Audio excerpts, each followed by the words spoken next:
গাজীপুরে সন্ত্রাসী হামলায় আহত হয়েছেন এনসিপির মুখ্য সংগঠক হাসনাত আব্দুল্লাহ। সন্ধ্যায় চাঁদনা চৌরাস্তা এলাকায় হাসনাতের গাড়িতে 10 থেকে 12 জন হামলা করে গ্লাস ভেঙে আহত হন হাসনাত। ছুটে আসেন আশপাশের লোকজন, ঘটনাস্থলে যান আইন শৃঙ্খলা রক্ষা বাহিনীর সদস্যরাও। পরে সেখান থেকে ঢাকায় রওনা হন হাসনাত আব্দুল্লাহ। হামলার প্রতিবাদে চৌরাস্তায় বিক্ষোভ করছেন এনসিপি নেতাকর্মীরা।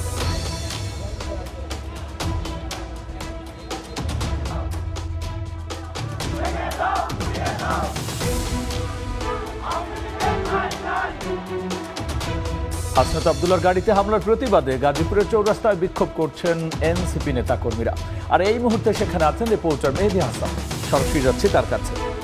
হামলার ঘটনা এর মধ্যে কিন্তু গাজীপুরের যে ছাত্র জনতা যারা রয়েছেন তারা ফুসে উঠেছে এবং এর মধ্যে মহাসড়কে মিছিল করছে। তারা যদি বলছেন যে আজকের এই ঘটনা নিন্দনীয় ঘটনা এবং আজকের এই ঘটনায় আসলে যারা জড়িত তাদেরকে দৃষ্টান্তমূলক শাস্তির আওতায় নিয়ে আসতে হবে এবং আগামী 24 ঘন্টা তাদেরকে কিন্তু আলটিমেটাম দেওয়া হয়েছে। একটু জানিয়ে রাখতে চাই যে হাসনাত আব্দুল্লাহ কিন্তু আজকেই কিন্তু তিনি এই গাজীপুর চৌরাস্তায় এক ধরনের হামলার শিকার হন। যারা এখানকার যারা স্থানীয় যারা রয়েছেন তারা আসলে যেমনটি বলছেন যে তিনি এই পথ ধরে কিন্তু যাচ্ছিলেন, তারপর হঠাৎ করে কিন্তু তার উপর গাজীপুর চৌরাস্তায় কিন্তু তার উপর এক ধরনের 10-12টি আসলে মোটর সাইকেলে করে এসে তার উপর হামলা চালানো হয়। সেই হামলায় তার যে গাড়িটি ছিল সেটি কিন্তু ক্ষতিগ্রস্ত হয়েছে, তার গাড়িটি ক্ষতিগ্রস্ত হয়েছে এবং এর পাশাপাশি আসলে যদি বলি তিনি আহত হয়েছেন। আমরা তার দেখেছি হাতে কিছুটা রক্তক্ষরণ হয়েছে।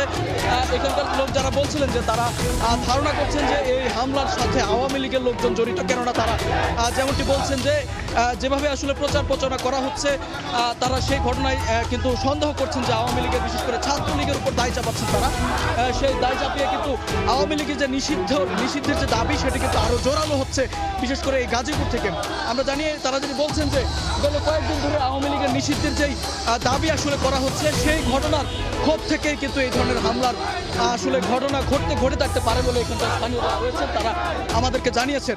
এই মুহূর্তে গাজীপুরের টঙ্গী এলাকায় অর্থাৎ বোটবাজার থেকে কিন্তু এই মিছিলটি গাজীপুরের টঙ্গীর দিকে যাচ্ছে এবং কিছুক্ষণ আগেই কিন্তু মিছিলটি শুরু হয়ে আসলে বোটবাজার থেকে গাজীপুরমুখী হয়ে সেই মিছিলটি ঘুরে আবারও টঙ্গীমুখী হচ্ছে।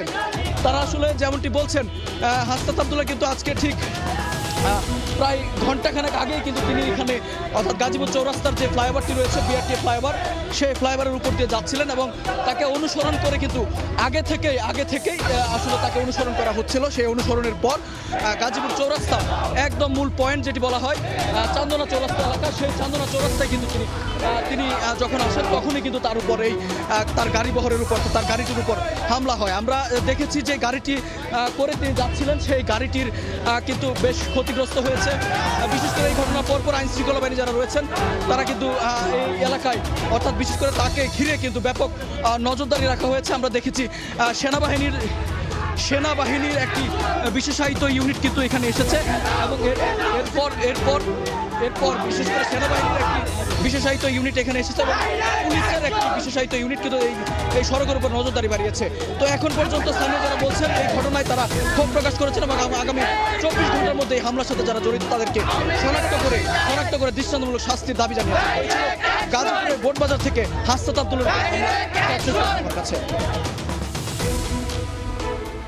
হাসনাত আব্দুল্লাহর গাড়িতে হামলার প্রতিবাদে এনসিপি নেতাকর্মীরা বিক্ষোভ করছেন। আর সেখানকার সবশেষ নিয়ে আমরা সরাসরি ছিলাম গাজীপুরের বোটবাজারে।